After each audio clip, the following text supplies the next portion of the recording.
the Magic Man, the tennis preacher, the tennis prophet, tennis psychic, coming back at you again with a continuation of this little tennis prophet going back and forth with the Nadal fans.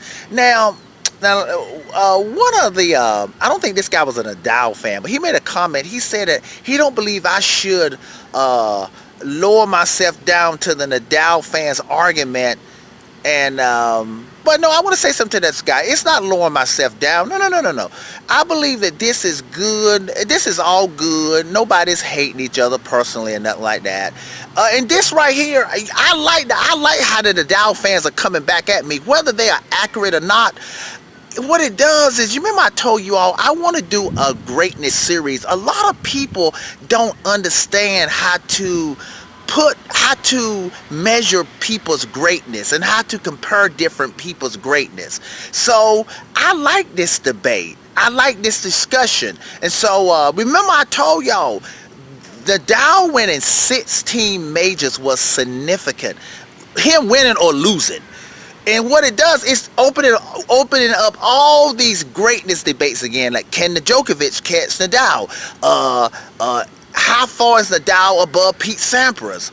Or is he equivalent to Pete Sampras? Or will Nadal catch Federer? So these discussions are good. Now, a Nadal fan put a comment below on my last video. I think it was the last one. He said, well, he was trying to belittle Federer's majors that he won. He said, well, Federer's, the majors he won was not as tough as the majors that Nadal won. And so, and he threw out some players like Roddick and Leighton Hewitt, like those guys are not really good. Those guys was good in their era, during their day, during that level of play, they were good. But that's okay. So, well, this is what I want to say to that Nadal fan. Well, if you saying that Federer's era, if you're trying to say that Federer's majors that he won was of some lesser value than Nadal's slams or the Djokovic slams, well, listen, man, if you don't know, Nadal won 4 French Opens during the Federer era. So are you going to say and Nadal played the same opponents that Federer played during that era. So are you going to say, well, because Nadal's opponents were not as good as they are now, which I don't totally buy that. I don't buy that. So are you going to say that Nadal's 4 majors that he won between 2004 and 2008 was of lesser value? I assume you're saying that if you're saying that about Federer. So once again, know what you're talking. When you start talking about this greatness thing, you got to really be fair and measure this thing really well. Now, another thing he said here is that he said Nadal was able to play in a tougher era. He won more of his majors in a tougher era than Federer. Okay, I understand his point there.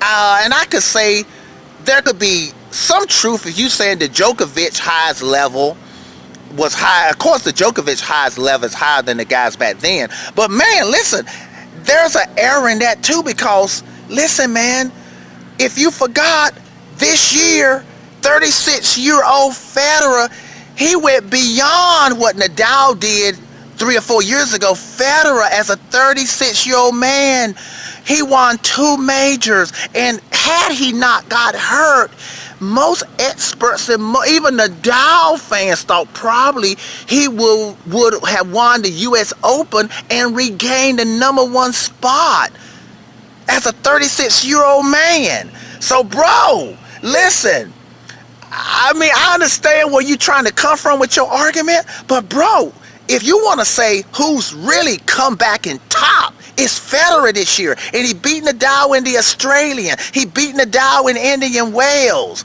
He beat Nadal in Miami as an older guy. So what do you think about that guy? That's what you call topping the level as an older guy. So like I said before, people, it's good to comment. I would love for people to comment, but hey, this greatness debate, man, just be fair and really be fair to everybody. That's the only thing I ask people to do. If you want to say this person is greater than this person, just make sure you're not being disrespectful or unfair to the other person. And we know for a fact, man, for Federer to do what he's done, that's why most people think he's the greatest of all time. For this reason, as a 36-year-old man, he won 2 majors. And listen, like I said before, had Federer not gotten hurt, he probably would have won the U.S. Open, probably. Okay, people. Tennis prophet, tennis preacher, tennis psychic, tennis pastor, signing off. Have a nice day.